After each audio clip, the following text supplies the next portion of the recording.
Welcome, everybody. This is another episode of the People in Business podcast. My name is Debbie, and I have Catherine Martins here from Release Leaderships. I'm so excited to talk about your background. A little bit of intro. I've never met Catherine before today, so I'm discovering this as we go, which I kind of love because I want to hear your story, Catherine. So, welcome. Well, thanks very much. It's just great to be here, and I'm looking forward to talking with you, Debbie. Yeah, amazing. So, Catherine, why don't we kick off? Hey, tell me a little bit about your background and who you are and who release leadership, I should say. I've got the name my Well, hat, my it's so head. similar to realize, isn't it? So, Totally is. I understand we might, trip over our tongues a little bit today on that one. Um, well, I'm at the, latter end of my career days, and I'm looking back now at my own story, and I'm looking at how there were lots of times when I was in senior leadership myself and in entrepreneurial journeys. This is my third business, where I think I was misunderstood, or things just really didn't necessarily last as long as they could have. And I'm late diagnosed ADHD.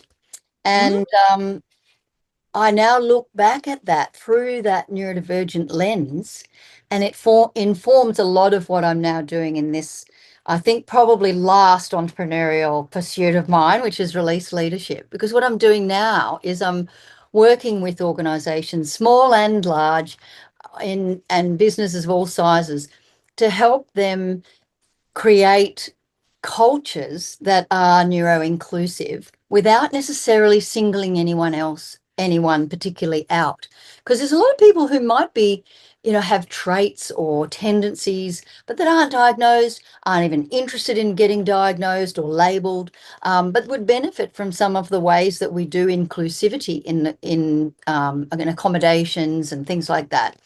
And so I'm actually developing a leadership development framework, but I also do business coaching and other things, but all through that, what I call neuro affirming approach or Mhm. lens.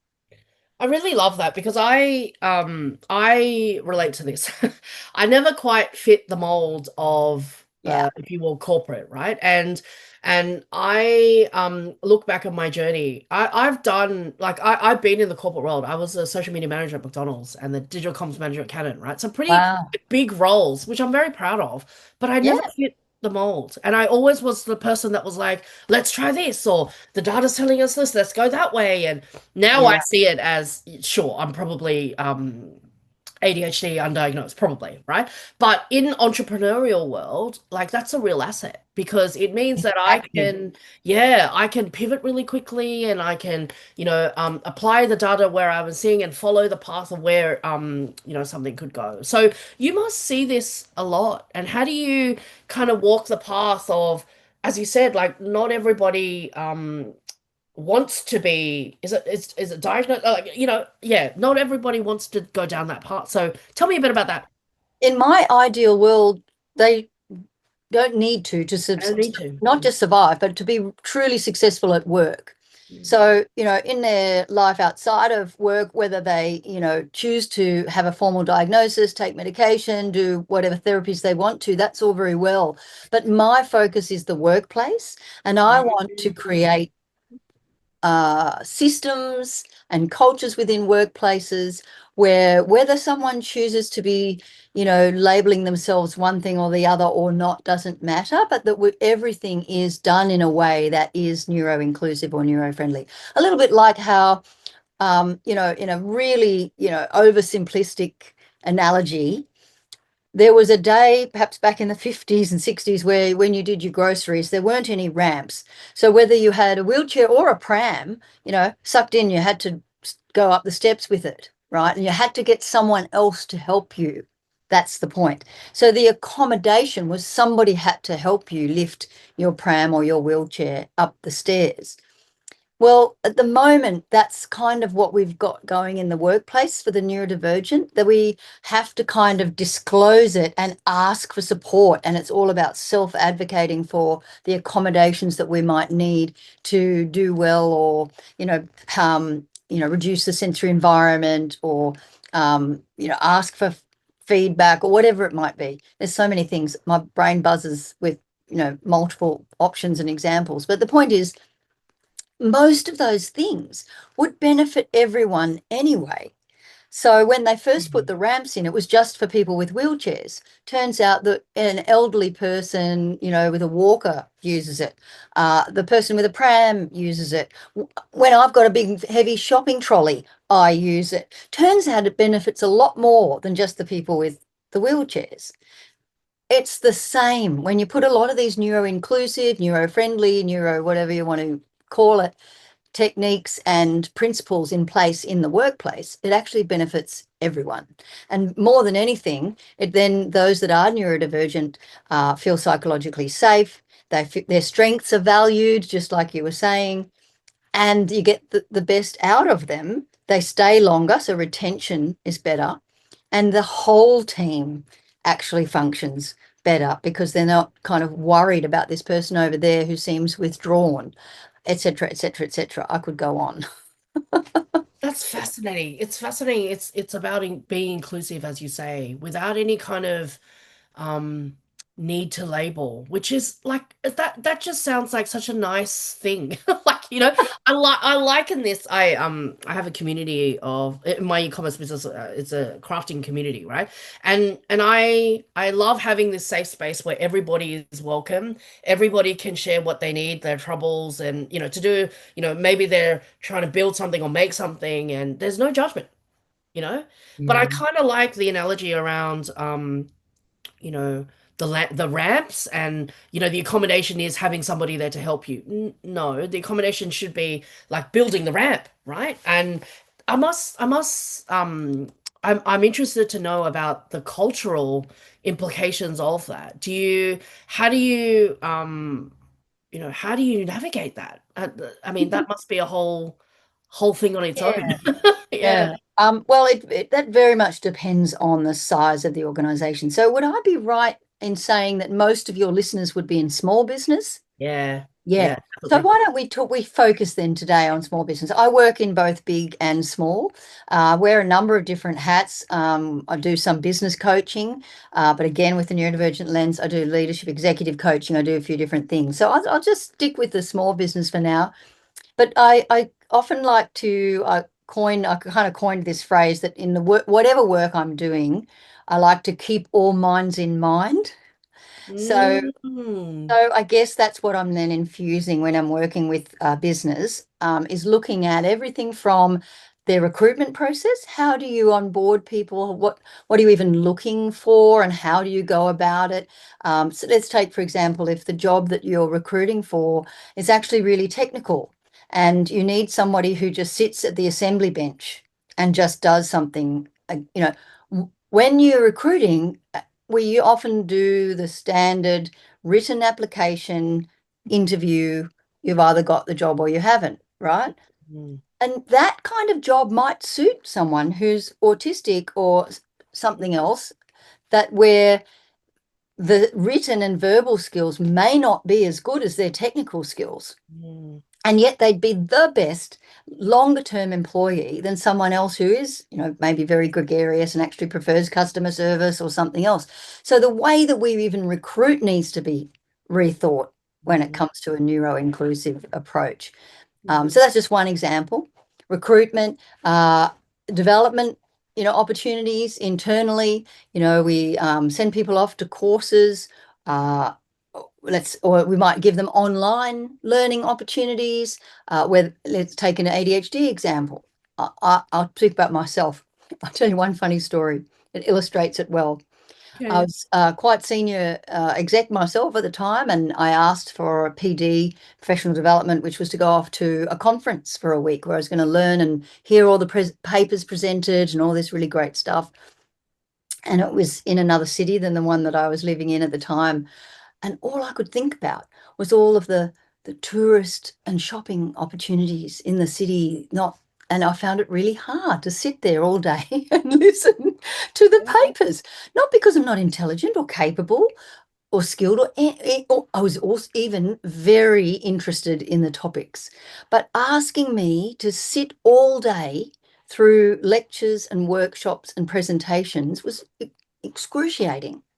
Mm. So just thinking through what would be the best PD opportunity for that particular individual and flexing what you offer from one employee to the next and understanding that everybody's different and their needs might be different.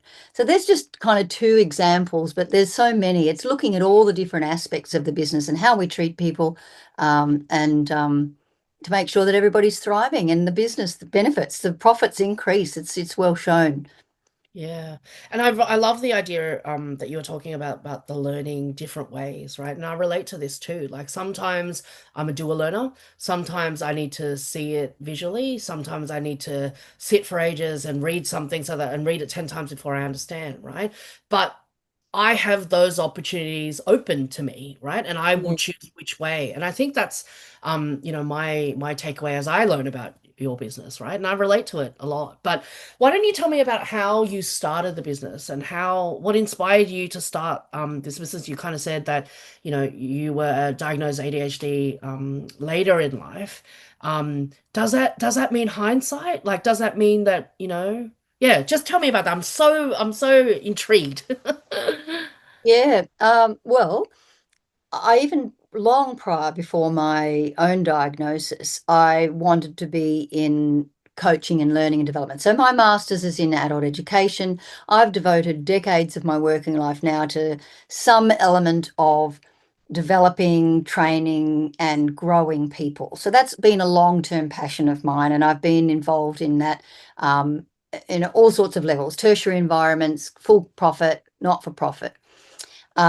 So when I decided that I wanted to again start another business, I decided that it would be in this. Had done other businesses. One was very technical with my husband. We did a micro manufacturing business, built that up over 12 years and sold it off. And I had a public speaking training business previously. But when I went to start this one, I knew it was probably going to be my last one. And I wanted to bring a lot of things all together into this last phase, I guess, of what I was going to offer out to the world. And I started actually many years ago my working life as a speech pathologist. So I already had a bit of that allied health understanding and background, even though I haven't practiced for a long time. And I moved into clinical education actually soon after practicing, which is why I was interested in adult education, and that's I never looked back. Um, but then I also have neurodivergent children and husband. So everyone under my roof is in some way neurodivergent. So I have that passion and interest. And I'd done just an incredible amount of learning as my children grew up about Mm, what worked and what didn't work as they were learning. And a lot of those things then filtered into my coaching with adults. And so I guess that's really the best way I can describe how I got into it. But it also um, is more lately my own story mm, of that what I said earlier about looking back and going, wouldn't it, and dreaming a little, I guess, of mm, of wanting a day when our workplaces had changed enough that no one had to live through what I experienced again and again and again in the workplace, because that was in a day when neurodivergent wasn't really talked about. Nowadays, we all know someone, and there is definitely a growing amount of acceptance and understanding. There's TV shows, there's material around, there are diversity, like people within HR teams who are starting to write policies within some of the larger organizations. Things are moving. But they're much more further ahead in the UK than they are here in Australia. We are still a bit behind, I'm sorry to say. mm, They're probably 30, 40 years ahead of us, and they have many, many services and government funding specifically to enable workplaces to catch up. And we need to do that too. So a lot of my current learning is coming out of the UK, and I want to bring that here. And I want to see Australian workplaces as well. Just make it like a safe place and a good places to work if you're neurodivergent. I love that. And talking about, your small business journey, I imagine, as with, small business is not for the faint-hearted, and there's always going to be ups and downs and challenges and, all of that. So, tell me a little bit about what's been your biggest challenge so far navigating your small business journey. Mm. Well, I actually just hopped off a business coaching call to come onto this call with you, and I was saying to her that something that I'll now say to you actually, which is that all three of my businesses have taken a lot longer to meet that break even and become profitable point than I expected. And a Mm, lot of this is the same story I have over and over. Every time I meet another new person who, is getting some coaching because of their startup, or they've only just a few years in and they're struggling, or whatever it might be, it's that realistic expectation. And it almost always, or there's of course exceptions, but the majority of small businesses have the same trajectory in their first few years, which is this. The first year, you're motivated, you're energized, you're optimistic, you're excited, you're willing to be in debt because you know that takes an investment in those first few years. So when the money's not quite coming in yet, you've got a resilience about you to cope with that because you knew it was going to take that. After about a year, that energy starts waning. The bank account starts looking a little less comfortable. yeah. And we've all heard it. 9 out of 10 businesses Mm, don't go beyond 2 years because of either two things, either money runs out or mojo runs out. mm, And I can tell you that in all three of my businesses, it was pressing through to years 3 and 4 before we started making anything that I would call serious money. And we now, got something that's viable and going. And I just want all your listeners to hear that and say, don't give up. don't give up. If you're in that year 2 or 3 and it's still not quite where you want it to be, um, I reckon by now you've probably still got enough testimonies coming through and Google reviews that you know that there is a need in the marketplace for what you've got. So don't give up. There are ways that you can work it, tweak it, market it better, and make it viable. Yeah. Yeah, and um, yeah, that the resilience that you were talking about before, right? Sometimes resilience can be interchanged with a little bit of stubbornness, is what I say, right? That's So nice. pushing through because I mean I've been there. I've been there where, you have to pay for this bill and you have to pay for this and you have to pay for Mm. stock and then you've got to pay for ads and you've got to pay for that. And you're like, when is this going to pay off, right? But Yeah. opportunity Yeah. comes along, or you nail something in your marketing, or you've learned a new skill that you can then implement in your marketing, and then that turns it around. So maybe it's around, part of small business, the prerequisite should be around pivoting, learning how to pivot and learning new skills. So, that kind of leads me to my next question around, what skills would you recommend when you're coaching somebody? When they're stuck in that situation, is it the skill of just learning? I don't know, or wanting to learn, or having that, or is there a specific tool or a specific thing that you would recommend, to In somebody? specifically in regards to the resilience or some Yeah, like pivoting and, or is yeah. there, yeah, like I know you had come through our digital solutions program, right? And I think one of the things that you talked about was marketing and learning how to use AI and, so I Yeah.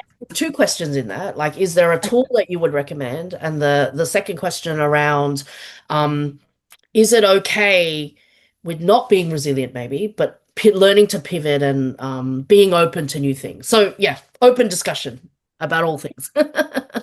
Oh, I wish there was a one quick bullet Oh, answer for you, but yeah. there are a few things that come to mind. One is actually, despite my just having said, uh, have, the guts to keep going, Mm, it's also a wisdom to know when to stop. mm, So I would say the number one thing is If you haven't done some market research, do it now. So many small businesses start because someone is good at something and thought, oh, maybe I could make some money from it. Or I'm passionate about something, maybe I could make some money from it. Mm. Not a good reason to start a business. Rather, you need to find the gap in the market. What are the people out there wanting? Where is the need? The demand. Then fill that gap, and then it takes off. Mm. So in your whatever your business is, whatever your industry, your sphere of reference is, find where that gap is. Mm. And that's where it'll just sell itself. Yeah. That's easier said than done. So Easier said than done, yes. one of Yeah. the things I'm actually an advocate for, and I haven't got anyone in particular I'm promoting here, but I actually do think that good paid marketing support is a must. And I've learned this the hard way. I've tried to do it on the cheap, and I've seen many of my clients do it on the cheap. Oh, I can learn how to, navigate Meta myself, or I can figure out the SEO in the back end of my website myself, or I can put together the campaign, myself. Yes, well, you probably could, but it'll take you a lot of effort, and then you still need to tweak it, and you need to monitor it, and it's an ongoing thing. Why not partner with someone if you've got the cash flow? It's one thing to do it yourself, and you could be working on other things, better things for your business. When there's an expert out there, this is what they do every day. Just hire them. Hire a marketing person. You know what? Yeah, I mean, I think this is a discussion point, right? Because I this I'm a bit torn because I am a paid marketer myself. Like I know how to use the skills and I've honed my skills for years learning in this, right? But at the same time, I love it when a founder learns the skills to take on their own because there's so much information that the founder has and the insights. When you pair that with skill, that's kind of like you're a unicorn, right? So I don't know. Mm, It's a bit of a discussion because sometimes, yeah, if you know you don't have the skill set and it's going to take you longer to get to a point where where you can work the knowledge and learn how to interpret the data and all of that, then sure, right? But at the same time, like on the flip side, I'm kind of like, no, learn it yourself because you can. I don't know. I'm a you know walking what? juxtaposition. Yeah. I'm Yeah. actually going to admit my bias at this point Oh. and say you're right, because my bias is of my generation, Mm. and I don't love it, and I'm not a specialist in it, and so I just, you know, enjoy being able to just give that to somebody else. But Mm. if somebody's listening now who's 25 and they're onto a really good thing and their business has potential and they're really interested in social media and the rest of it because they grew up with it and it's all, something that they're capable of doing, yeah, keep doing it. Yeah, I think it's the interest, right? Yeah, And maybe yeah. going back to what you were saying about the small business journey, right? Earlier on in that first year, first, second year, you want all the things.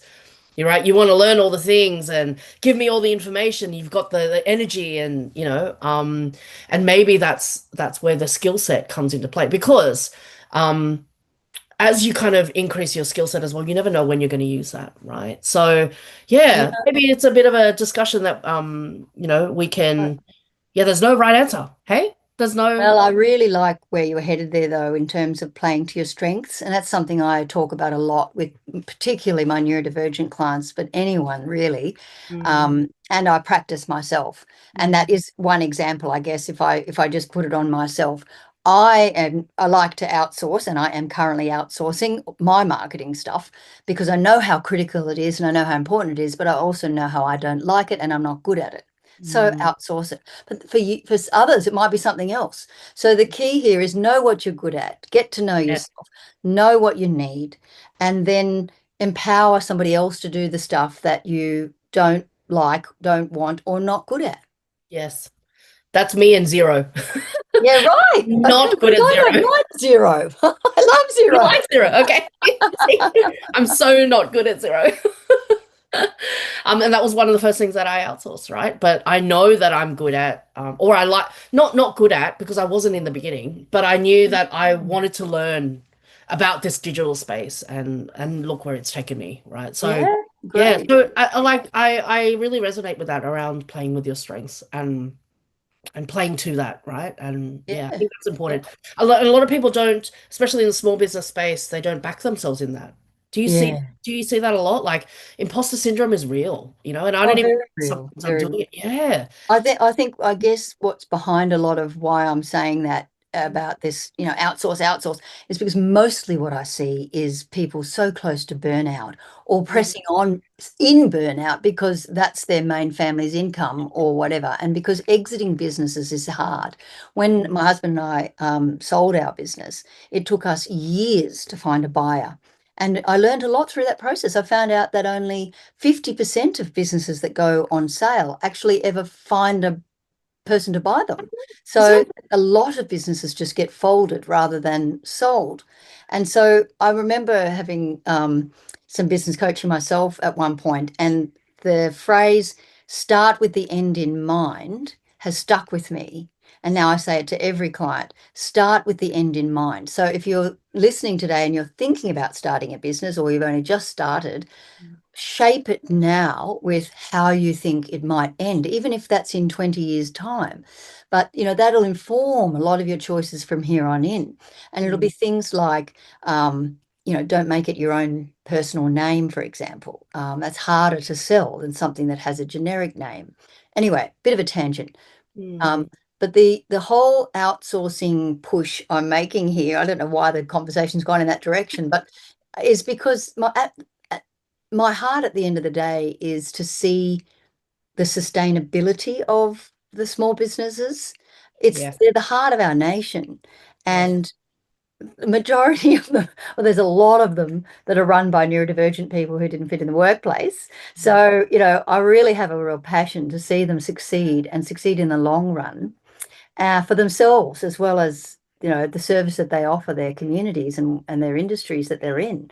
And so many of them burn out. Neurodivergent business owners are at higher risk of burnout and mental health than the average population.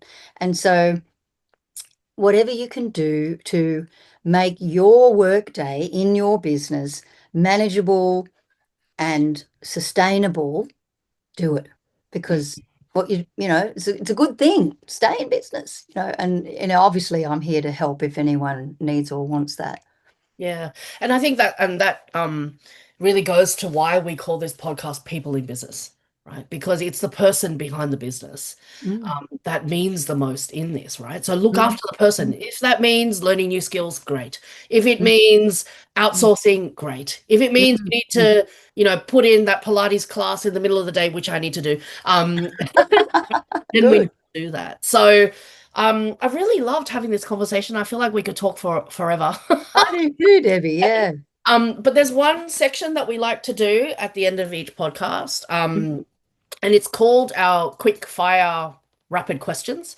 So I hope it's okay, but I'm going to say a couple of things. Maybe we'll go with five. And I want you to say the first thing that comes to your mind, right? So it might be a Okay. practice, okay? Favorite coffee shop. Stacks in Oh, where's that? Clammer Downs. Okay. Well, I'm gonna look up them on Instagram and have a look. Okay, so this is just a little bit of fun. Okay, so the next question I'm gonna say is morning person or night owl? Which one are Oh, you? definitely Night Owl, no question. Really? Do you find that your best work happens at night? Yeah. Yeah, wow. Okay. Next one. Do you have a personal motto? It's probably what I said before at the moment. Keep all minds in mind. All mine's in my. I like that. I like that. First job you ever had? Ooh, a swimming teacher. As a Oh, university no way. student, I used to, yeah, be an swim teacher. Wow. I when I was young, I did the club thing and squad thing and yeah. Oh, unless you I love count pamphlet handing out. My Oh, mum and dad were both entrepreneurs, so I come from, blood of self-employment. yes, yes. And mum would kind of employ me. I'm not sure if there was payment actually involved. There might have been a pizza at the end or something, but I had to deliver pamphlets for her business as a Yeah. kid. I love that though. It's good training. Myself, I'm from a family of entrepreneurs. My parents own a fruit shop in Maryland. Ah, They're great. still there after 30, Yeah, 5 years. I was fantastic. working there at 12 in school holidays and, Yeah, it's in the yeah. blood. And last question, finish this sentence. I'm most proud of.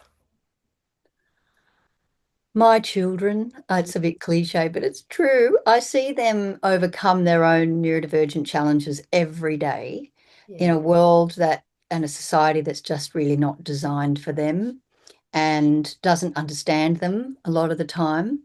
And yet they keep on going and they keep doing so well. And yeah, how can I not say my children? Oh, I love that. Resilience. Resilience. Yeah, love that. Well, it was Mm. lovely chatting to you, Catherine. And I feel like there was probably an episode 2 in the works. Oh, I hope so. We could talk for hours. But how do people find you? Do you have social media? What's your website? Yeah. The Yeah, best thing is just to go to my website, releaseleadership.au. And if you want to have a chat, no cost, no obligation, top right-hand corner of my website, just book a call and you'll go straight to my calendar, online calendar. And I'd love to meet some of your listeners.